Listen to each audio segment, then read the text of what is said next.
പുതിയൊരു വീഡിയോയിലേക്ക് എല്ലാവർക്കും സ്വാഗതം. അപ്പോൾ ഇന്നത്തെ നമ്മുടെ വീഡിയോ നല്ല കരി പിടിച്ച ചട്ടിയൊക്കെ വീട്ടിലുണ്ടെങ്കിൽ അതൊന്ന് നമുക്ക് വെളുപ്പിച്ചെടുക്കാവേ. ഈ ഒരു ചെറിയ സാധനം മതി നമ്മുടെ കരി പിടിച്ച ചട്ടിയെല്ലാം വെളുത്ത സുന്ദര കുട്ടപ്പന്മാരാകും. നമ്മൾ സാധാരണ സോപ്പും സ്ക്രബ്ബറും ഇട്ട് ഉരച്ചാലൊന്നും മിക്കവാറും പോകാറില്ല. അപ്പോൾ ഈ ഒരു സാധനം തേച്ച് കഴിഞ്ഞാൽ പെട്ടെന്ന് തന്നെ പോയി കിട്ടുവേ. അപ്പോൾ ഞാനിത് ചെയ്ത് പരീക്ഷിച്ച് നോക്കിയപ്പോഴത്തേക്കും നല്ല അടിപൊളിയായിട്ട് തിളങ്ങി നിൽക്കുന്നുണ്ട് നമ്മുടെ ചട്ടി.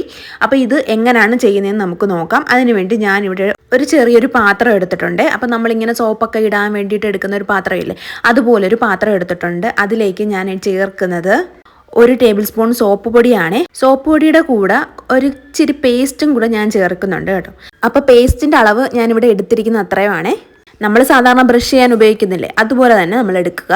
എന്നിട്ട് അരമുറി നാരങ്ങാ നീരും കൂടെ ചേർക്കുക. ഈ നാരങ്ങാ നീരും കൂടെ അങ്ങ് ചേർത്ത് കഴിയുമ്പോഴത്തേക്കും നന്നായിട്ട് പതഞ്ഞ് വരും കേട്ടോ. അപ്പം ഞാനിവിടെ കാണിക്കുന്നുണ്ട് നാരങ്ങാ നീര് ചേർക്കുമ്പോഴത്തേക്കും നന്നായിട്ട് പതഞ്ഞ് വരുന്നത്. ഈ പത വന്നതിന് ശേഷം നമുക്ക് 1 ടേബിൾ സ്പൂണോളം ഉപ്പും കൂടെ ചേർത്ത് കൊടുക്കാവേ.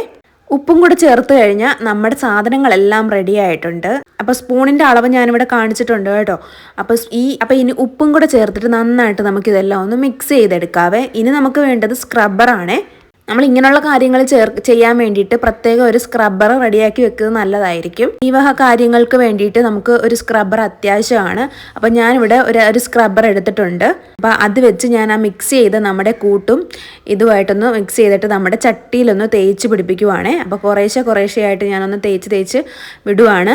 അപ്പോൾ ഈ വീഡിയോയ്ക്കകത്ത് തന്നെ കാണാം, നമ്മൾ തേക്കുമ്പോൾ തന്നെ പോകുന്നത് കണ്ടോ, ചട്ടിയുടെ കരിയെല്ലാം പോകുന്നുണ്ട്.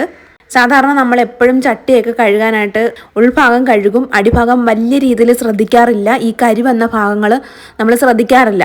അങ്ങനെ നോക്കാതെ ഈ കരി അങ്ങ് ഇരുന്ന് കൂടും. അപ്പം അതുപോലെ വന്നൊരു ചട്ടിയാണ് ഇതും കേട്ടോ.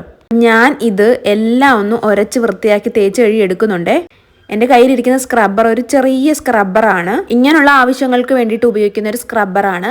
അപ്പം അത് ഞാനിട്ട് ചെറിയ സ്ക്രബ്ബറാണെങ്കിലും ഞാൻ ചെറിയ രീതിയിലൊന്ന് ഉരച്ച് മാറ്റുന്നുണ്ട്. അപ്പോഴത്തേക്കും തന്നെ വലിയ രീതിയിലൊന്നും ഉരയ്ക്കുന്നില്ല, ഞാൻ ചെറിയ രീതിയിലൊന്ന് ഉരച്ച് മാറ്റി വിടുവാണ്. അപ്പം തന്നെ നോക്കിയേ എല്ലാം അങ്ങ് പോകുന്നുണ്ടോ. ആ ഒരു സംഭവത്തിൻ്റെ ആ കൂട്ടിൻ്റെ ആ ഒരു ഫലമാണ് കേട്ടോ. ഇത് ഉരയ്ക്കുമ്പോൾ തന്നെ ആ കരി പോകുന്നത് കാണാൻ പറ്റുന്നുണ്ട്. അപ്പോൾ ഇങ്ങനെ നല്ല രീതിയിൽ കരി പിടിച്ചിരിക്കുന്ന ചട്ടിയൊക്കെ ഉണ്ടെങ്കിൽ ഈ വിധം നമുക്ക് ചെയ്തു നോക്കാവുന്നതാണ്. നല്ല തിളങ്ങി നിൽക്കുന്ന ചട്ടിയായിട്ട് നമുക്ക് തിരിച്ചു കിട്ടും. അതുപോലെ തന്നെ ഇതിൻ്റെ ഉൾഭാഗവും ഞാൻ ഇങ്ങനെ തന്നെയാണ് കേട്ടോ തേച്ച് ഒന്ന് വെളുപ്പിച്ചെടുക്കുന്നുണ്ടേ.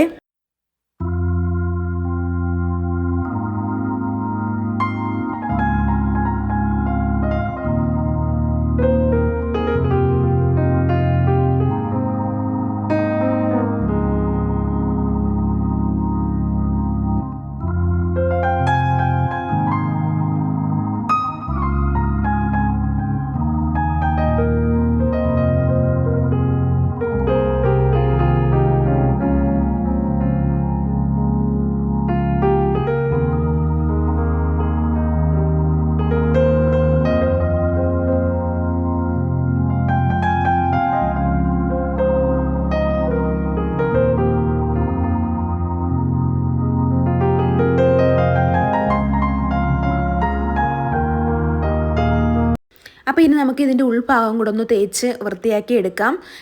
ഇനി ഈ ചട്ടി കാണുമ്പോൾ നല്ല ഇതിന് കഴുകി കഴിയുമ്പോഴത്തേക്കും നല്ല വെളുത്ത് അടിപൊളിയായിട്ടാണ് ചട്ടി ഇരിക്കുന്നത് കേട്ടോ. ഒരു കരി പോലും ഇല്ലാത്ത സൂപ്പർ ചട്ടിയായിട്ട് നമുക്കിതിനെ എടുക്കാം. എല്ലാ ദിവസവും നമ്മൾ ഉപയോഗിച്ച് കഴിഞ്ഞ് നല്ല രീതിയിൽ ഈ ഒരു കൂട്ട് വെച്ച് കുറച്ച് നേരം ഒന്ന് തേച്ച് ഉരച്ച് കഴിഞ്ഞാൽ നമ്മുടെ കരിയൊക്കെ അങ്ങ് പോകും കേട്ടോ. ഏകദേശം ഒരു 5 മിനിറ്റ് നേരം ഞാൻ ഇതിനു വേണ്ടിയിട്ട് ചിലവഴിച്ചുള്ളൂ. അപ്പോഴത്തേക്കും നമ്മുടെ ചട്ടിയുടെ നല്ല രീതിയിൽ ക്ലീൻ ആയിട്ടുണ്ട്. അതുപോലെ തന്നെ നല്ല വൃത്തിയായിട്ടുണ്ട് കേട്ടോ. പുതിയ ചട്ടി പോലെ ആയിട്ടുണ്ട്. നമ്മുടെ ആ അടിഭാഗം നേരത്തെ കാണാൻ തന്നെ ഭയങ്കര വൃത്തികേടായിരുന്നു. ഇപ്പോൾ നോക്കിയേ നല്ല അടിപൊളിയായിട്ടുണ്ട്. ഈ രീതിയിൽ ഞാൻ ചെയ്ത കൂട്ട് ഒന്ന് പരീക്ഷിച്ച് നോക്കിക്കഴിഞ്ഞാൽ നമ്മുടെ ചട്ടികളെല്ലാം നല്ല വൃത്തിയായിട്ടിരിക്കും. അപ്പോൾ എല്ലാ ദിവസവും പാത്രം കഴുകാൻ നേരത്ത് ഈ ഒരു കൂട്ടും കൂടെ വെച്ചുകൊണ്ടിരുന്നു കഴിഞ്ഞാൽ നമ്മുടെ ചട്ടികളുടെ ആ ഒരു ഭംഗിയും കൂടെ നിലനിർത്താൻ പറ്റും. അപ്പോൾ നമ്മുടെ ചട്ടി നോക്കി നല്ലപോലെ നല്ല വെട്ടിത്തിളങ്ങുന്നുണ്ട് അല്ലേ. ഒറ്റ കരി പോലും ഇല്ലാതെ നന്നായിട്ട് വെട്ടിത്തിളങ്ങുന്നുണ്ട്. അപ്പോൾ ഈ ഒരു രീതി എല്ലാവരും പരീക്ഷിച്ച് നോക്കാൻ മറക്കരുതേ. ചട്ടിയിലൊക്കെ നല്ല കരി ഉണ്ടെങ്കിൽ ഇങ്ങനെ ഒന്ന് പരീക്ഷിച്ച് നോക്ക്. വീഡിയോ ഇഷ്ടമായെങ്കിൽ ലൈക്ക് ചെയ്യാൻ മറക്കരുത്, സബ്സ്ക്രൈബ് ചെയ്യണം, ആ ബെല്ലൈക്കൻ കൂടെ ഒന്ന് ക്ലിക്ക് ചെയ്യണം. അപ്പോൾ മറ്റൊരു വീഡിയോ ആയിട്ട് വീണ്ടും കാണുന്നവരെ ബൈ.